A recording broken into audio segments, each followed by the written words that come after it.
ਵਾਹਿਗੁਰੂ ਜੀ ਕਾ ਖਾਲਸਾ ਵਾਹਿਗੁਰੂ ਜੀ ਕੀ ਫਤਿਹ। ਅਸਲਾਮ ਅਲੈਕਮ ਆਦਾਬ ਬਰਜ਼ ਮੈਂ ਤੁਹਾਡੀ ਹੋਸਟ ਨੀਲਮ ਕੌਰ। ਮੈਂ ਟੀਵੀ 84 ਦੇ ਸਾਰੇ ਦਰਸ਼ਕਾਂ ਤੇ ਸਰੋਤਿਆਂ ਨੂੰ ਜੀ ਆਇਆਂ ਕਹਿੰਦੀਆਂ ਪ੍ਰੋਗਰਾਮ ਸੱਚੋ ਸੱਚ ਵਿੱਚ, ਜਿਹੜੇ ਇਸ ਪ੍ਰੋਗਰਾਮ ਨਾਲ ਦੇਸ਼ਾਂ ਵਿਦੇਸ਼ਾਂ ਤੋਂ ਜੁੜ ਚੁੱਕੇ ਨੇ। ਖਾਲਿਸਤਾਨ ਅਫੇਅਰ ਸੈਂਟਰ ਦੇ ਸੰਚਾਲਕ ਡਾਕਟਰ ਅਮਰਜੀਤ ਸਿੰਘ ਜੀ ਰੋਜ਼ਾਨਾ ਹੀ ਤਰ੍ਹਾਂ ਸਟੂਡੀਓ ਵਿੱਚ ਮੇਰੇ ਨਾਲ ਸ਼ਾਮਿਲ ਨੇ। ਉਹਨਾਂ ਨਾਲ ਗੱਲਬਾਤ ਕਰਕੇ ਅੱਜ ਦੇ ਅਹਿਮ ਇਸ਼ੂਜ਼ ਉੱਪਰ ਉਹਨਾਂ ਤੋਂ ਉਹਨਾਂ ਦਾ ਤਬਸਰਾ ਜਾਣਦੇ ਹਾਂ। ਜੀ ਡਾਕਟਰ ਸਾਹਿਬ, ਵਾਹਿਗੁਰੂ ਜੀ ਕਾ ਖਾਲਸਾ ਵਾਹਿਗੁਰੂ ਜੀ ਕੀ ਫਤਿਹ। हाँ जी नीलम कौर जी, ਤੁਹਾਨੂੰ ਵੀ ਤੇ ਦੁਨੀਆ ਭਰ ਚ ਬੈਠੇ ਸਾਡੇ ਬਹੁਤ ਹੀ ਪਿਆਰੇ ਸੋਹਣੇ ਦਰਸ਼ਕਾਂ ਨੂੰ ਵੀ ਵਾਹਿਗੁਰੂ ਜੀ ਕਾ ਖਾਲਸਾ ਵਾਹਿਗੁਰੂ ਜੀ ਕੀ ਫਤਿਹ ਤੇ ਸਾਡੇ ਮੁਸਲਮਾਨ ਭੈਣਾਂ ਭਰਾਵਾਂ ਨੂੰ ਅਸਲਾਮ ਅਲੈਕਮ। ਜੀ ਡਾਕਟਰ ਸਾਹਿਬ, ਜੀ ਆਇਆਂ ਨੂੰ ਪ੍ਰੋਗਰਾਮ ਸੱਚੋ ਸੱਚ ਵਿੱਚ। ਬਹੁਤ ਸ਼ੁਕਰੀਆ ਜੀ ਡਾਕਟਰ ਸਾਹਿਬ, ਅੱਜ 17 ਜੁਲਾਈ 2020 2 ਸਾਵਨ ਨਾਨਕਸ਼ਾਹੀ ਸੰਮਤ 552 ਦਾ ਦਿਨ ਹੈ ਤੇ ਡਾਕਟਰ ਸਾਹਿਬ ਪ੍ਰੋਗਰਾਮ ਸ਼ੁਰੂ ਕਰਨ ਤੋਂ ਪਹਿਲਾਂ ਅਸੀਂ ਦਰਸ਼ਕਾਂ ਤੇ ਸਰੋਤਿਆਂ ਨੂੰ ਹਮੇਸ਼ਾ ਤਰ੍ਹਾਂ ਦੱਸਿਓ ਵਿਊਅਰਸ, ਜੇ ਤੁਸੀਂ ਹੱਕ ਸੱਚ ਇਨਸਾਫ ਤੇ ਪਹਿਰਾ ਦਿੰਦਾ ਇੱਕੋ ਇੱਕ ਚੈਨਲ ਟੀਵੀ 84 ਨੂੰ ਦੇਖਣਾ ਚਾਹੁੰਦੇ ਹੋ ਤਾਂ ਤੁਸੀਂ ਦੇਖ ਸਕਦੇ ਹੋ Spectrum cable, RCN cable, Bell Fibe cable in Canada, roku, ਜਾਦੂ ਬਾਕਸ, ਸ਼ਾਵਾ, ਫੇਸਬੁੱਕ ਟੀਵੀ 84 ਦੀ ਐਪ ਰਾਹੀਂ online streaming and IP box ਤੇ ਤੁਸੀਂ ਟੀਵੀ 84 ਨੂੰ ਦੇਖ ਸਕਦੇ ਹੋ। ਵਿਊਅਰਸ, ਜੇ ਤੁਸੀਂ ਟੀਵੀ 84 ਨਾਲ ਜਾਂ ਪ੍ਰੋਗਰਾਮ ਸੱਚੋ ਸੱਚ ਨਾਲ ਫੇਸਬੁੱਕ ਰਾਹੀਂ ਜੁੜੇ ਹੋ ਤਾਂ ਇਸ ਨੂੰ ਵੱਧ ਤੋਂ ਵੱਧ ਲਾਈਕ ਕਰੋ ਤੇ ਸ਼ੇਅਰ ਕਰੋ ਅਤੇ ਨਾਲ ਹੀ YouTube ਤੇ ਸਬਸਕ੍ਰਾਈਬ ਵੀ ਕਰੋ। ਇਹ ਵੀ ਦੱਸ ਦਈਏ ਕਿ ਤੁਸੀਂ ਟੀਵੀ 84 ਦੀ ਐਪ ਨੂੰ ਐਂਡਰੋਇਡ ਐਂਡ ਐਪ ਸਟੋਰ ਤੇ ਡਾਊਨਲੋਡ ਕਰਕੇ ਜੋ ਟੀਵੀ 84 ਦੀ ਲਾਈਵ ਸਟ੍ਰੀਮ ਹੈ ਉਸ ਨੂੰ ਤੁਸੀਂ 24 ਆਵਰਸ ਦੇਖ ਸਕਦੇ ਹੋ। ਵਿਊਅਰਸ, ਹੁਣ ਅਸੀਂ ਆਪਣੇ ਪ੍ਰੋਗਰਾਮ ਦੀ ਸ਼ੁਰੂਆਤ ਕਰਨ ਜਾ ਰਹੇ ਹਾਂ ਔਰ ਪ੍ਰੋਗਰਾਮ ਦੇ ਸ਼ੁਰੂ ਦੇ ਵਿੱਚ ਅਸੀਂ ਜਿਸ ਤਰ੍ਹਾਂ ਕਿ ਅਸੀਂ ਇਸ ਵੀਕ ਦਾ ਜੋ ਪਹਿਲਾ ਐਂਡ ਵਾਲਾ ਜੋ ਪ੍ਰੋਗਰਾਮ ਹੈ ਉਹ ਸ਼ੁਰੂ ਕਰ ਰਹੇ ਹਾਂ। ਸੋ ਅੱਜ ਫਰਾਈਡੇ ਦਾ ਦਿਨ ਹੈ, ਸੋ ਵੀਕਐਂਡ ਤੇ ਅਸੀਂ ਤੁਹਾਨੂੰ ਸਾਰਿਆਂ ਨੂੰ ਵਾਹਿਗੁਰੂ ਕੀ ਅਰਦਾਸ ਕਰਦੇ ਹਾਂ ਕਿ ਤੁਸੀਂ ਬਿਲਕੁਲ ਜਿਹੜਾ ਤੁਹਾਡਾ ਵੀਕਐਂਡ ਹੈ ਬਹੁਤ ਹੀ ਵਧੀਆ ਗੁਜ਼ਰੇ, ਖੁਸ਼ੀਆਂ ਭਰਿਆ ਗੁਜ਼ਰੇ ਔਰ ਕਰੋਨਾ ਦਾ ਕਹਿਰ ਜਿਸ ਤਰ੍ਹਾਂ ਕਿ ਉਸੇ ਤਰ੍ਹਾਂ ਹੀ ਜਾਰੀ ਹੈ। ਅਸੀਂ ਵਾਹਿਗੁਰੂ ਕੀ ਅਰਦਾਸ ਕਰਦੇ ਹਾਂ ਕਿ ਤੁਸੀਂ ਥਾਂ ਥਾਂ ਆਪਣੇ ਆਪਣੇ ਘਰਾਂ ਦੇ ਵਿੱਚ ਆਪਣੇ ਕੰਮਾਂ ਕਾਜਾਂ ਦੇ ਵਿੱਚ ਬਿਲਕੁਲ ਸੇਫ ਰਹੋ। ਸੋ ਹੁਣ ਅਸੀਂ ਆਪਣੇ ਪ੍ਰੋਗਰਾਮ ਦਾ ਆਗਾਜ਼ ਕਰਨ ਜਾ ਰਹੇ ਹਾਂ ਔਰ ਪਹਿਲੇ ਅਹਿਮ ਇਸ਼ੂ ਬਾਰੇ ਤੁਹਾਡੇ ਆਪਣੇ ਡਾਕਟਰ ਸਾਹਿਬ ਨੂੰ ਉਹਨਾਂ ਦੇ ਵਿਚਾਰ ਸੁਣਨ ਜਾ ਰਹੇ ਹਾਂ। ਸੋ ਅਸੀਂ ਚਾਹਾਂਗੇ ਕਿ ਤੁਸੀਂ ਸਾਡੇ ਨਾਲ ਇਸੇ ਤਰ੍ਹਾਂ ਹੀ ਬਣੇ ਰਹਿਣਾ। ਸੋ ਪਹਿਲਾ ਅੱਜ ਦਾ ਅਹਿਮ ਇਸ਼ੂ ਇਹ ਹੈ ਕਿ ਜਿਸ ਤਰ੍ਹਾਂ ਕਿ ਪਹਿਲਾਂ ਨੇਪਾਲ ਦੇ ਪ੍ਰਧਾਨ ਮੰਤਰੀ ਨੇ ਰਾਮ ਚੰਦਰ ਜੀ ਦਾ ਜੋ ਜਨਮ ਸਥਾਨ ਹੈ ਅਯੋਧਿਆ ਨੇਪਾਲ ਵਿੱਚ ਹੋਣ ਦਾ ਜੋ ਐਲਾਨ ਕੀਤਾ ਹੈ ਅਤੇ ਹੁਣ ਬੁੱਧ ਧਰਮ ਸਾਧੂਆਂ ਨੇ ਦਾਅਵਾ ਕੀਤਾ ਹੈ ਕਿ ਅਯੋਧਿਆ ਹਿੰਦੂਆਂ ਦਾ ਮੰਦਿਰ ਨਾ ਹੋ ਕੇ ਬੁੱਧ ਧਰਮ ਦਾ ਪਵਿੱਤਰ ਅਸਥਾਨ ਹੈ ਅਤੇ ਯੂਨਾਈਟਿਡ ਨੇਸ਼ਨਜ਼ ਵੱਲੋਂ ਇਸ ਸਥਾਨ ਤੇ ਖੁਦਾਈ ਕਰਵਾ ਕੇ ਇਸ ਤੱਥ ਨੂੰ ਸਾਬਤ ਕੀਤਾ ਜਾ ਸਕਦਾ ਹੈ। ਸੋ ਇਸ ਦੇ ਨਾਲ ਜਿਸ ਤਰ੍ਹਾਂ ਕਿ ਬਨਾਰਸ ਵਿੱਚ ਇੱਕ ਨੇਪਾਲੀ ਨੌਜਵਾਨ ਦਾ ਸਿਰ ਮੁੰਨ ਕੇ ਉਸ ਦੀ ਟਿੰਡ ਤੇ ਜੈ ਸ਼੍ਰੀ ਰਾਮ ਲਿਖਣ ਦੀ ਜੋ ਨਿੰਦਨਯੋਗ ਘਟਨਾ ਤੇ ਨੇਪਾਲ ਵੱਲੋਂ ਪ੍ਰੋਟੈਸਟ ਕੀਤਾ ਗਿਆ ਹੈ ਔਰ ਨੇਪਾਲੀ ਲੋਕਾਂ ਦੇ ਵਿੱਚ ਬਹੁਤ ਸਾਰਾ ਗੁੱਸਾ ਹੈ। ਸੋ ਇਸ ਦੇ ਨਾਲ ਹੀ ਆਪਾਂ ਕਰੋਨਾ ਅਪਡੇਟ ਵੀ ਜਾਣਾਂਗੇ। ਸੋ ਅਸੀਂ ਚਾਹਾਂਗੇ ਕਿ ਤੁਸੀਂ ਸਾਡੇ ਨਾਲ ਇਸੇ ਤਰ੍ਹਾਂ ਹੀ ਬਣੇ ਰਹਿਣਾ। ਦੇਖਣ ਸੁਣੀ ਤੁਹਾਡਾ ਸਭ ਦਾ ਬਹੁਤ ਬਹੁਤ ਸ਼ੁਕਰੀਆ। ਜੀ ਡਾਕਟਰ ਸਾਹਿਬ, ਕੀ ਵਿਚਾਰਾਂ ਨੇ ਪਹਿਲੇ ਅਹਿਮ ਇਸ਼ੂ ਬਾਰੇ?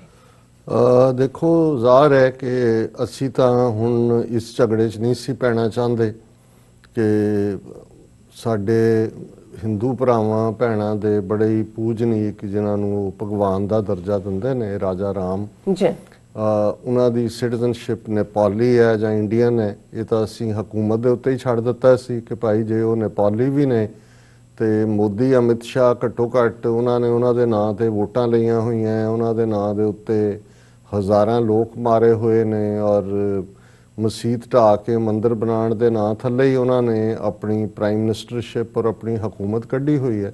ਸੋ ਉਹ ਇੰਨਾ ਕੁ ਤਰਸ ਜ਼ਰੂਰ ਕਰ ਲੈਣ ਰਾਮ ਜੀ ਤੇ ਕਿ ਉਹਨਾਂ ਨੂੰ ਇੰਡੀਆ ਦੀ ਸਿਟੀਜ਼ਨਸ਼ਿਪ ਦੇ ਦੇਣ।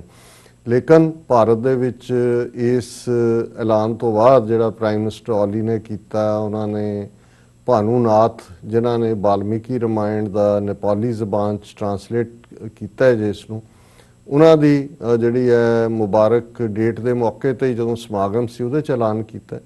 ਔਰ ਬਹੁਤ ਵਾਰ ਇਹ ਹੁੰਦਾ ਹੈ ਵੀ ਕਈਆਂ ਨੂੰ ਲੱਗਦਾ ਹੁੰਦਾ ਹੈ ਵੀ ਕਈ ਵਾਰ ਜਿਹੜੇ ਲੋਕਾਂ ਨੂੰ ਕੋਈ ਹੋਰ ਡੇਂਜਰ ਹੋਏ, ਜਿਵੇਂ ਇੰਡੀਅਨ ਮੀਡੀਆ ਨੇ ਕਹਿਣ ਦੀ ਕੋਸ਼ਿਸ਼ ਕੀਤੀ ਕਿ ਜੀ ਕਿਉਂਕਿ ਮਿਸਟਰ ਓਲੀ ਅੰਦਰੂਨੀ ਪ੍ਰੋਬਲਮ 'ਚ ਘਿਰੇ ਹੋਏ ਨੇ, ਕਮਿਊਨਿਸਟ ਪਾਰਟੀ ਦੇ ਵਿੱਚ ਉਹਨਾਂ ਦੀ ਲੀਡਰਸ਼ਿਪ ਨੂੰ ਚੈਲੰਜ ਹੈ ਜਿਹੜਾ ਜ਼ਾਹਰ ਹੈ ਰਾਹ ਔਰ ਏਜੰਸੀਆਂ ਉਹਨਾਂ ਨੂੰ ਡੀਥਰੋਨ ਕਰਨ ਦੀ ਕੋਸ਼ਿਸ਼ ਕਰ ਰਹੀਆਂ ਨੇ ਤੇ ਉਹਨਾਂ ਨੇ ਧਿਆਨ ਡਾਈਵਰਟ ਕਰਨ ਲਈ ਐਵੇਂ ਹਵਾ ਦੇ ਵਿੱਚ ਤੀਰ ਛੱਡਿਆ। ਪਰ ਗੱਲ ਇਵੇਂ ਨਹੀਂ ਹੈ ਕਿਉਂਕਿ ਮਿਸਟਰ ਓਲੀ ਇੱਕ ਬੜਾ ਸਮਝਦਾਰ ਸਟੇਟਸਮੈਨ ਟਾਈਪ ਲਾਈਕ ਬੰਦਾ ਹੈ। ਸੰਘਰਸ਼ ਵੀ ਉਹਨਾਂ ਨੇ ਕੀਤਾ ਹੈ ਔਰ ਉਹਨਾਂ ਦੀ ਸੀਰੀਅਸਨੈਸ ਇਸ ਗੱਲ ਤੋਂ ਵੀ ਸਾਬਤ ਹੁੰਦੀ ਹੈ ਕਿ ਪਹਿਲੀ ਖਬਰ ਜੋ ਮੈਂ ਜੋ ਬਨਾਰਸ ਦੇ ਵਿੱਚ ਮੋਦੀ ਦੀ ਕਨਸਟੀਚੁਐਂਸੀ ਹੈ ਨੇਪਾਲੀ ਨੌਜਵਾਨ ਨਾਲ ਕੀਤਾ ਗਿਆ, ਜਾਂ ਬੁੱਧ ਧਰਮ ਦੇ ਭਿਕਸ਼ੂਆਂ ਨੇ ਜਿਹੜਾ ਅਯੁੱਧਿਆ ਤੇ ਸਟੈਂਡ ਲਿਆ, ਉਹਦੀ ਗੱਲ ਕਰਨ ਤੋਂ ਪਹਿਲਾਂ ਮੈਂ ਦੱਸਣਾ ਚਾਹੁੰਦਾ ਹਾਂ ਕਿ ਮਿਸਟਰ ਔਲੀ ਦੇ ਇਸ ਐਲਾਨ ਤੋਂ ਬਾਅਦ, ਜਿਹਦੇ 'ਚ ਉਹਨਾਂ ਨੇ ਬੜੇ ਦਾਅਵੇ ਦੇ ਨਾਲ ਥੋਰੀ ਨਾਂ ਦਾ ਜਿਹੜਾ ਕਸਬਾ ਹੈ ਉਸ ਬਾਰੇ ਕਿਹਾ ਕਿ ਰਾਮ ਜੀ ਇੱਥੇ ਪੈਦਾ ਹੋਏ ਸੀ। ਉਹਨਾਂ ਨੇ ਦੂਸਰੀਆਂ ਥਾਵਾਂ ਵੀ ਆਇਡੈਂਟੀਫਾਈ ਕੀਤੀਆਂ ਕਿ ਇੱਥੇ ਰਾਜਾ ਦਸ਼ਰਥ ਨੇ, ਜਿਹੜੇ ਕਿ ਨੇਪਾਲ ਦੇ ਰਾਜਾ ਸੀ, ਇੱਕ ਉਹਨਾਂ ਦਾ ਰਾਜ ਅਭਿਸ਼ੇਕ, ਉਹਨਾਂ ਨੂੰ ਤਿਲਕ ਦੇਣਾ, ਜਿਹੜਾ ਕਰਾਊਨ ਪ੍ਰਿੰਸ ਜਿਹੜਾ ਹੁੰਦਾ ਉਹ ਬਣਾਉਣਾ, ਉਹ ਫੰਕਸ਼ਨ ਕੀਤਾ ਸੀ। ਫਿਰ ਇਹਦੇ ਬਾਰੇ ਤਾਂ ਇਧਰਲੇ ਹਿੰਦੂ ਤਵੀ ਵੀ ਡਿਨਾਈ ਨਹੀਂ ਕਰਦੇ ਕਿ ਜਨਕ ਵੀ ਮਾਤਾ ਸੀਤਾ ਜਿਹੜੇ ਨੇ ਉਹ ਗੁਰਖਾਲੀ ਬੀਬੀ ਸੀ, ਔਰ ਉਹਨਾਂ ਦਾ ਜਿਹੜਾ ਵਿਆਹ ਹੈ ਉਹ ਉੱਥੇ ਜਨਕਪੁਰੀ ਉਹਨਾਂ ਦਾ ਜਿਹੜੀ ਹੈ ਰਾਜਧਾਨੀ ਸੀ ਰਾਜਾ ਜਨਕ ਦੀ, ਔਰ ਇਸੇ ਲਈ ਸੀਤਾ ਦਾ ਦੂਸਰਾ ਨਾਂ ਜਾਨਕੀ ਵੀ ਸੀ। ਔਰ ਹੁਣ ਵੀ ਇਹ ਜਿਹੜੀ ਹਿੰਦੂ ਤਵੀ ਅਯੁੱਧਿਆ ਹੈ, ਜਿਹੜੀ ਇਹਨਾਂ ਨੇ ਧੱਕੇ ਨਾਲ ਹੀ ਬਣਾਇਆ ਹੋਇਆ ਜਨਮ ਸਥਾਨ, ਉੱਥੋਂ ਇਹ ਬਰਾਤ ਲੈ ਕੇ ਵੀ ਹਰ ਸਾਲ ਜਾਂਦੇ ਨੇ। ਸੋ ਉਸ ਬਾਰੇ ਤਾਂ ਕੋਈ ਦੋ ਰਾਵਾਂ ਨਹੀਂ, ਲੇਕਿਨ ਹੁਣ ਜਿਹੜਾ ਉਹਨਾਂ ਨੇ ਸੀਰੀਅਸਨੈਸ ਦਿਖਾਉਂਦੇ ਆ, ਜਿਹੜਾ ਥੋਰੀ ਪਿੰਡ ਹੈ, ਔਰ ਇਹ ਖਬਰ ਹੈ Nepal's archaeological department plans excavation in Thori after Oli claims it as real Ayodhya, ਕਿ ਜਿਹੜਾ ਨੇਪਾਲ ਦਾ ਮਹਿਕਮਾ ਹੈ ਇਸ ਚੀਜ਼ ਨਾਲ ਡੀਲ ਕਰਦਾ ਹੈ। ਜ਼ਾਹਰ ਹੈ ਆਰਕੀਓਲੋਜੀ ਉਹ ਮਹਿਕਮਾ ਹੁੰਦਾ ਹੈ ਸਰਕਾਰੇ ਹਰ ਹਕੂਮਤ ਦੇ ਵਿੱਚ ਹੈ, ਜਿਹੜੀ ਕਿ ਪੁਰਾਤਨਤਾ ਦੀ ਸੰਭਾਲ ਕਰਦਾ ਹੈ। ਖੁਦਾਈ ਹੁੰਦੀ ਹੈ, ਜਿਵੇਂ ਪਾਕਿਸਤਾਨ ਦੇ ਵਿੱਚ ਜਦੋਂ 20ਵੀਂ ਸਦੀ ਦੀ ਬਿਗਨਿੰਗ 'ਚ ਅੰਗਰੇਜ਼ਾਂ ਦੇ ਰਾਜ ਵੇਲੇ, ਜਿਹਨੂੰ ਅਸੀਂ ਇੱਧਰ ਲਾਰਕਾਨਾ ਕਹਿੰਦੇ ਆ, ਜਾਂ ਇੰਡਸ ਵੈਲੀ ਸਿਵਲਾਈਜੇਸ਼ਨ ਦੀ ਗੱਲ ਹੋਈ ਕਿ ਕਿਵੇਂ ਜਿਹੜੀ ਪਹਿਲੀ ਸਭਿਅਤਾ ਉਸ ਸਾਡੇ ਖਿੱਤੇ 'ਚ 5 ਦਰਿਆਵਾਂ ਦੀ ਧਰਤੀ ਤੇ ਸੀ, ਉਸ ਦੀਆਂ ਉਹਨਾਂ ਨੇ ਕੁਝ ਚੀਜ਼ਾਂ ਮਿਲੀਆਂ। ਉਸ ਵੇਲੇ ਭਾਂਡੇ ਕੀ ਇਸਤੇਮਾਲ ਹੁੰਦੇ ਸੀ, ਅੰਡਰਗਰਾਊਂਡ ਬਾਥਰੂਮ ਕਿੰਨੇ ਜਿਹੜੇ ਨੇ, ਪਬਲਿਕ ਜਿਹੜੇ ਸਵਿਮਿੰਗ ਪੂਲ ਸੀ ਔਰ ਦੂਸਰੇ ਸੀ, ਉਸ ਤੋਂ ਸਾਬਤ ਹੋਇਆ। ਸੋ ਇਹ ਮਹਿਕਮਾ ਜਿਹੜਾ ਖੁਦਾਈ ਕਰਕੇ ਉਹਨਾਂ ਚੀਜ਼ਾਂ ਨੂੰ ਜਿਹੜੀਆਂ ਪੁਰਾਤਨਤਾ ਵਾਲੀਆਂ ਮਿਲਦੀਆਂ ਨੇ, ਕਿਉਂਕਿ ਕਈ ਵਾਰ ਹਮਲਿਆਂ ਦੇ ਵਿੱਚ ਸ਼ਹਿਰ ਤਬਾਹ ਹੋਏ ਔਰ ਉਹ ਸਾਰੇ ਖੰਡਰ ਬਣ ਗਏ, ਜਿਹਨੂੰ ਅਸੀਂ ਖੰਡਰਾਤ ਕਹਿੰਦੇ ਹਾਂ। ਕਈ ਵਾਰ ਅਰਥਕੁਏਕ ਆ ਗਿਆ, ਭੂਚਾਲ ਆ ਗਿਆ, ਕੋਈ ਹੋਰ ਕੁਦਰਤੀ ਆਪਦਾ ਆ ਗਈ, ਜਾਂ ਕੁਛ ਇਸ ਕਿਸਮ ਦੀ ਬਿਮਾਰੀ, ਜਿਵੇਂ ਹੁਣ ਅਸੀਂ ਦੇਖ ਰਹੇ ਹਾਂ ਕਿ ਕਰੋਨਾ ਦੇ ਨਾਲ ਕਿਵੇਂ ਲੱਖਾਂ ਲੋਕ ਮਰ ਗਏ ਨੇ, ਔਰ ਇਹ 100-200 ਸਾਲ ਬਾਅਦ ਇਸ ਕਿਸਮ ਦੀ ਤਬਾਹੀ 15ਵੀਂ ਸਦੀ 'ਚ, ਜਿਹਨੂੰ ਬਲੈਕ ਪਲੇਗ ਵੀ ਕਹਿੰਦੇ ਸੀ, ਯੂਰਪ ਦੀ 1/3 ਆਬਾਦੀ ਖਤਮ ਹੋ ਗਈ ਸੀ। ਔਰ ਇਵੇਂ ਹੀ ਅਸੀਂ ਦੇਖਦੇ ਹਾਂ ਕਿ ਭਾਰਤ ਦੇ ਵਿੱਚ ਵੀ 1897 'ਚ, ਫਿਰ 20ਵੀਂ ਸਦੀ 'ਚ ਦੁਬਾਰਾ। ਸੋ ਇਵੇਂ ਹੀ ਬਹੁਤ ਸਾਰੇ ਆਬਾਦੀ ਏਰੀਏ ਬਿਲਕੁਲ ਤਬਾਹ ਹੋ ਜਾਂਦੇ ਸੀ, ਖੰਡਰਾਤ ਬਣ ਜਾਂਦੇ ਸੀ, ਔਰ ਜਿਹੜੇ ਹਮਲਾਵਰ ਨੇ ਉਹ ਵੀ ਸ਼ਹਿਰਾਂ ਨੂੰ ਸਾੜ ਦਿੰਦੇ ਸੀ, ਤੇ ਲੋਕ ਡਰਦੇ ਮਾਰੇ ਉਹਨੂੰ ਛੱਡ ਕੇ ਜਿਹੜਾ ਉਹ ਜੰਗਲਾਂ ਚਲੇ ਜਾਂਦੇ ਸੀ, ਜਾਂ ਉੱਪਰ ਕਿਤੇ ਪਹਾੜਾਂ ਤੇ ਚਲੇ ਜਾਂਦੇ ਸੀ।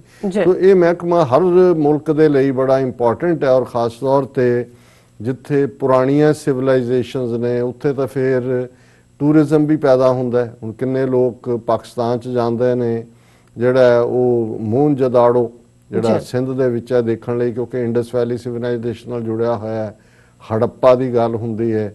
ਇਸੇ ਤਰ੍ਹਾਂ ਜੇ ਅਸੀਂ ਈਵਨ ਮਿਡਲ ਈਸਟ ਦੇਖੀਏ, ਇਜਿਪਟ ਦੀ ਸਿਵਲਾਈਜੇਸ਼ਨ ਹੈ, ਮਿਸਰ ਦੀ ਸਿਵਲਾਈਜੇਸ਼ਨ, ਉਹਨਾਂ ਦੇ ਜਿਹੜੇ ਕਿਸ ਕਿਸਮ ਦਾ ਉਹਨਾਂ ਦਾ ਸਾਰਾ ਕਲਚਰ ਪੁਰਾਣਾ, ਨੀਲ ਘਾਟੀ ਦੇ ਕੰਢੇ, ਉਸ ਦੀਆਂ ਕਿੰਨੀਆਂ ਯਾਦਾਂ ਨੇ, ਔਰ ਉਹਨਾਂ 'ਚ ਖੁਦਾਈ ਲਗਾਤਾਰ ਹੁੰਦੀ ਹੈ।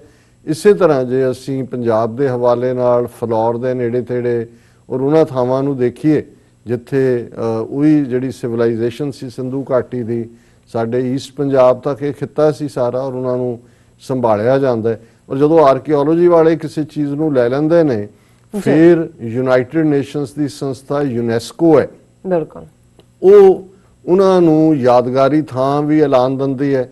ਫਿਰ ਉਹਦੇ 'ਚ ਕੋਈ ਉਹਦੇ ਸਟੇਟਸ ਤਬਦੀਲੀ ਨਹੀਂ ਹੋ ਸਕਦੀ ਉਹਨਾਂ ਦੀ ਮਰਜ਼ੀ ਤੋਂ ਬਿਨਾਂ, ਔਰ ਫਿਰ ਉਹਦੇ ਤੇ ਫਰਦਰ ਕੰਮ ਹੁੰਦਾ ਹੈ ਕਿ ਵੀ ਹੋਰ ਇਲਾਕਾ ਐਕਵਾਇਰ ਕਰੋ, ਤਾਂ ਕਿ ਇਹ ਇੱਕ ਇਨਸਾਨੀ ਮਨ ਦੀ ਹਮੇਸ਼ਾ ਜਿਗਿਆਸਾ ਵੀ ਹੈ, ਔਰ ਚੰਗੀ ਜਿਗਿਆਸਾ ਹੈ, ਜਿੱਥੇ ਅਸੀਂ ਇਹ ਜਾਣਨਾ ਚਾਹੁੰਦੇ ਹਾਂ ਕਿ ਅਸੀਂ ਪਹਿਲਾਂ ਕੀ ਸੀ, ਸਾਡਾ ਇਤਿਹਾਸ ਕੀ ਸੀ, ਸਾਡੀ ਰਵਾਇਤ ਕੀ ਸੀ, ਜਾਂ ਸਾਡੀ ਤਹਿਜ਼ੀਬ ਕੀ ਸੀ।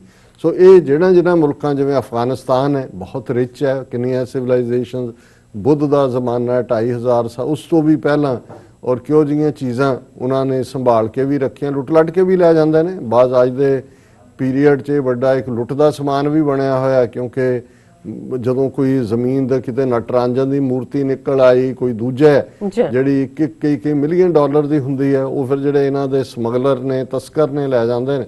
ਸੋ ਜ਼ਾਹਿਰ ਹੈ ਕਿ ਵੀ ਇਹ ਇੱਕ ਇੰਪੋਰਟੈਂਟ ਪਾਰਟ ਹੈ, ਔਰ ਕਿਸੇ ਥਾਂ ਦੀ ਇਤਿਹਾਸਕਤਾ ਸਾਬਤ ਕਰਨ ਲਈ ਜਾਂ ਪੁਰਾਤਨਤਾ ਨਾਲ ਜੋੜਨ ਦੇ ਲਈ ਜਿਹੜੀ ਐਕਸਕੈਵੇਸ਼ਨ ਹੈ ਔਰ ਅੰਡਰ ਆਰਕੀਓਲੋਜੀਕਲ ਸਰਵੇ ਹੈ, ਤਾਂ ਕਿ ਉਹਦੇ 'ਚ ਜਿਹੜੇ ਆਰਕੀਓਲੋਜੀਕਲ ਪੈਰਾਮੀਟਰ ਨੇ, ਜਿਹੜੇ ਜ਼ਾਹਿਰ ਹੈ ਸਾਇੰਟੀਫਿਕ ਪੈਰਾਮੀਟਰ ਨੇ, ਕਿੱਥੋਂ ਖੁਦਾਈ ਕੀ ਹੈ ਉਹਨੂੰ ਪਹਿਲਾਂ ਆਇਡੈਂਟੀਫਾਈ ਕੀਤਾ ਜਾਏ, ਇੱਕ ਵੱਡੀ ਪ੍ਰੋਸੈਸ ਹੁੰਦੀ ਹੈ। ਉਹ ਇੱਕ ਹੁਣ ਮਤਲਬ ਇਹ ਹੈ ਕਿ ਜਿਹੜੀ ਗੱਲ ਓਲੀ ਨੇ ਕਹੀ ਕਿ ਭਾਈ ਇਹ ਅਯੁੱਧਿਆ ਜਿਹੜਾ ਹੈ ਇਹ ਰਾਮ ਮੰਦਰ ਇਹ ਨਹੀਂ ਹੈ ਯੂਪੀ ਵਾਲਾ ਜਿੱਥੇ ਇਹਨਾਂ ਨੇ ਬਣਾਇਆ, ਇਹ ਤਾਂ ਰਾਮ ਜੀ ਇੱਥੇ ਪੈਦਾ ਹੋਏ। ਸੋ ਉਹਦੇ 'ਚ ਉਹਨਾਂ ਨੇ ਇਹ ਕਿਹਾ ਕਿ ਵੀ already Nepal's archaeological department plans to start studies and excavation in Thori in the country after Prime Minister Oli's claim that it is the real birthplace of Lord Rama, according to a media report on Thursday. और उधर उन्होंने कहा भी Department of Archaeology has been discussing a possible archaeological study in the area with different ministries by My Republica newspaper reported. उन्होंने media report से गल की है। उन्होंने कहा कि the department has been holding several meetings with different ministries to discuss the possibility of starting archaeological studies in Thori of Birganj. और ये स्पोक्सपर्सन ने DOA ਦੇ ਡਾਇਰੈਕਟੋਰੇਟ ਆਫ ਆਰਕੀਓਲੋਜੀ ਦੇ ਉਹਨਾਂ ਦੀ ਸਟੇਟਮੈਂਟ ਹੈ। ਸੋ ਇਹ ਸਿਗਨੀਫੀਕੈਂਟ ਹੈ ਦੱਸਣ ਦੇ ਲਈ ਕਿ ਮਿਸਟਰ ਓਲੀ ਨੇ ਕੋਈ ਵੋਟਾਂ ਲੈਣ ਲਈ ਜਾਂ ਕੋਈ ਧਿਆਨ ਹੋਰ ਪਾਸੇ ਕਰਨ ਲਈ ਜਾਂ ਭਾਰਤੀ ਹਕੂਮਤ ਦੇ ਪੈਰਾਂ ਥੱਲੇ ਪਲੀਤਾ ਲਾਣ ਦੇ ਲਈ ਨਹੀਂ ਕੀਤਾ। ਹੀ ਮੀਨਸ ਬਿਜ਼ਨਸ। ਔਰ ਆਲਰੇਡੀ ਉਸ ਦੇ ਉੱਤੇ ਜਿਹੜਾ ਉਹਨਾਂ ਦਾ ਆਰਕੀਓਲੋਜੀਕਲ ਸਰਵੇ ਹੈ ਉਹਨੇ ਐਕਸਕੈਵੇਸ਼ਨ ਕਰਨ ਦੇ ਲਈ ਜਿਹੜੀਆਂ ਵੀ ਰਿਕੁਆਇਰਮੈਂਟਸ ਨੇ ਉਹਨਾਂ ਤੇ ਕੰਮ ਸ਼ੁਰੂ ਕੀਤਾ।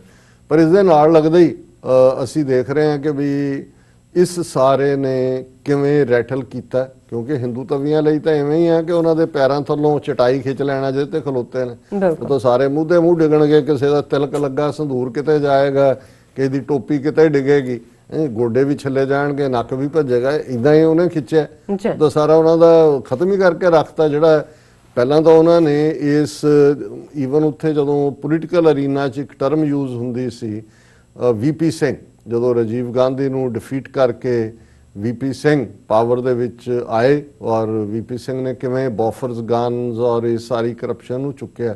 ਔਰ ਇੱਕ ਜਿਹੜਾ ਵੱਡਾ ਕੰਮ VP ਸਿੰਘ ਮਿਨਿਸਟਰੀ ਦੇ ਵੇੜੇ ਦਾ ਹੈ ਉਹ ਹੈ ਮੰਡਲ ਕਮਿਸ਼ਨ ਰਿਪੋਰਟ ਨੂੰ ਲਾਗੂ ਕਰਨਾ। ਇਹ ਕਮਿਸ਼ਨ ਤਾਂ ਇੰਦਰਾ ਗਾਂਧੀ ਦੇ ਜ਼ਮਾਨੇ 'ਚ ਬਣਿਆ ਸੀ ਕਿ ਭਾਰਤ ਦੇ ਵਿੱਚ ਜਿੱਥੇ ਰਿਜ਼ਰਵੇਸ਼ਨਸ ਸ਼ਡਿਊਲ ਕਾਸਟ ਔਰ ਸ਼ਡਿਊਲ ਟ੍ਰਾਈਬਸ ਲਈ ਨੇ ਜਾਂ ਬੈਕਵਰਡ ਕਲਾਸਿਸ ਲਈ ਨੇ, ਔਰ ਇਸ ਸਾਰੇ ਦੇ ਸਾਹਮਣੇ ਕੇਸ ਰੱਖਿਆ ਗਿਆ ਕਿ ਦੇਰ R other backward classes OBC ਜਿਨ੍ਹਾਂ ਨੂੰ ਉਹੀ ਹੱਕ ਮਿਲਣੇ ਚਾਹੀਦੇ ਨੇ ਜਿਹੜੇ ਬੈਕਵਰਡ ਕਲਾਸਿਸ ਨੂੰ ਨੇ। ਸੋ ਇਹ ਰਿਪੋਰਟ ਤਾਂ ਮੰਡਲ ਕਮਿਸ਼ਨ ਦੀ ਪਈ ਸੀ, ਉਹਦੇ 'ਚ ਠੰਡੇ ਸਟੋਰ 'ਚ ਉਹਦੇ ਤੇ ਕਿਲੋਆਂ ਦੀ ਜਿਹੜਾ ਮਾਤਰਾ 'ਚ ਘੱਟਾ ਵੀ ਪਿਆ ਹੋਇਆ ਸੀ।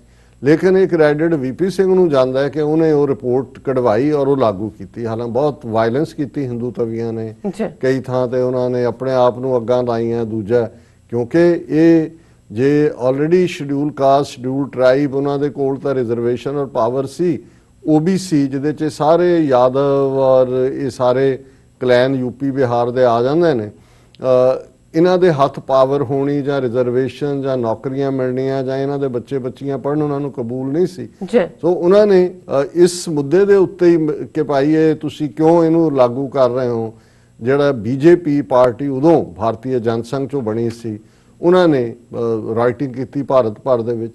ਔਰ ਉਸ ਸਾਰੇ ਚੋਂ ਹੀ ਫਿਰ ਇਹ ਜਿਹੜੀ ਮੰਦਰ ਵਹੀਂ ਬਣਾਏ ਗਏ ਦੇ ਥੱਲੇ ਅਯੁੱਧਿਆ ਮੰਦਰ ਦਾ ਸਾਰਾ ਡਰਾਮਾ ਖੜਾ ਕੀਤਾ, ਜਾਲੀ ਜਿਹਾ ਬਣਾ ਕੇ ਹਿੰਦੂਤਵਾ ਰੱਥ ਬਣਾਇਆ, ਅਡਵਾਨੀ ਰੱਥ ਤੇ ਚੜ ਗਿਆ ਔਰ ਇਹ ਖੁਦ ਜਿਹੜਾ ਭਾਰਦਵਾਜ ਬ੍ਰਾਹਮਣ ਬਣ ਗਿਆ ਕਿਉਂਕਿ ਉਹ ਤਾਂ ਲੀਡ ਹੀ ਉਹਨੂੰ ਬ੍ਰਾਹਮਣ ਕਰ ਸਕਦਾ। ਸੋ ਉਸ ਸਾਰੇ ਨੂੰ ਫਿਰ ਜਿਹੜੇ ਪੋਲੀਟੀਕਲ ਐਨਾਲਿਸਟ ਸੀ ਉੱਥੇ ਦੋ ਕਰੰਟ ਖੜੇ ਹੋ ਗਏ। VP ਸਿੰਘ ਦੀ ਹਕੂਮਤ ਤਾਂ ਟੁੱਟ ਗਈ, ਕੁਝ ਵਕਤ ਬਾਅਦ ਥੋੜੀ ਬਹੁਤ ਡਰਾਮੇਬਾਜ਼ੀਆਂ ਹੋਈਆਂ ਔਰ ਕਾਂਗਰਸ ਫਿਰ ਆ ਗਈ। ਪਰ ਇੱਕ ਟਰਮ ਯੂਜ਼ ਹੁੰਦੀ ਹੈ ਮੰਡਲ ਬਨਾਮ ਕਰਮੰਡਲ ਕਿ ਵੀ ਇਹਨਾਂ ਨੇ ਹਿੰਦੂਤਵਾ ਦਾ ਕਾਰਡ, ਕਿਉਂਕਿ ਕਰਮੰਡਲ ਉਸ ਲੋਟੇ ਨੂੰ ਕਹਿੰਦੇ ਨੇ ਜਿਹੜਾ ਇਹਨਾਂ ਦੇ ਹਿੰਦੂ ਯੋਗੀ ਜਾਂ ਸਾਧੂ ਹੱਥ 'ਚ ਫੜਦੇ ਨੇ, ਔਰ ਉਹਨਾਂ ਨੇ ਕਿਹਾ ਕਿ ਭਾਈ ਇਹਨਾਂ ਦੀ ਤਾਂ ਸਾਰੀ ਸਿਆਸਤ ਹੀ ਕਰਮੰਡਲ ਦੇ ਨਾਲ ਹੈ। ਜੀ ਇਹਨਾਂ ਨੇ ਮੰਦਰ ਦਾ ਮੁੱਦਾ ਖੜਾ ਕੀਤਾ, ਉਹਨੂੰ ਪੋਲੀਟੀਕਲ ਏਜੰਡਾ ਬਣਾਇਆ, ਔਰ ਜਿਸ ਢੰਗ ਨਾਲ ਫਿਰ ਉਹ ਹਿੰਦੂ ਸਾਰੇ ਸਾਧੂ ਇਕੱਠੇ ਕਰਕੇ, ਔਰ ਅੱਜ ਤੱਕ ਵੀ ਉਹ ਡਰਾਮਾਬਾਜ਼ੀ ਚੱਲ ਰਹੀ ਹੈ। ਸੋ ਆਇਲੀ ਦਾ ਜਿਹੜਾ ਵਾਰ ਹੈ, ਜਿਹੜਾ ਉਹਨੇ ਐਨ ਮੌਕੇ ਦੇ ਉੱਤੇ ਕੀਤਾ ਹੈ, ਅਜੇ ਤਾਂ ਇਹਨਾਂ ਨੇ ਉਸ ਕਰਮੰਡਲ ਚੋਂ 1991-92 ਤੋਂ ਲੈ ਕੇ 30 ਸਾਲ ਉਹ ਰਾਜਨੀਤੀ ਕੀਤੀ ਹੈ। ਹੁਣ ਤਾਂ ਉਹਨਾਂ ਨੇ ਅਜੇ ਮੰਦਰ ਬਣਾਉਣ ਦੇ ਨਾਂ ਥੱਲੇ ਫਿਰ ਉਹਦਾ ਉਦਘਾਟਨ, ਫਿਰ ਉਸ ਸਾਰੇ ਦਾ ਜਿਹੜੀ ਡਰਾਮੇਬਾਜ਼ੀ ਕਰਨੀ ਹੈ। ਪਰ ਜੇ ਇਹੀ ਬਦਲ ਜਾਏ ਕਿ ਵੀ ਜੰਮਿਆ ਹੀ ਨਹੀਂ ਇੱਥੇ, ਇਹ ਤਾਂ ਜੰਮਿਆ ਹੀ ਨੇਪਾਲ ਚ, ਫਿਰ ਤਾਂ ਸਾਰਾ ਜਿਹੜਾ ਕਹਿੰਦੇ ਨੇ ਖੜੈਕ ਕਰਕੇ ਥੱਲੇ ਡਿੱਗ ਪੈਂਦਾ।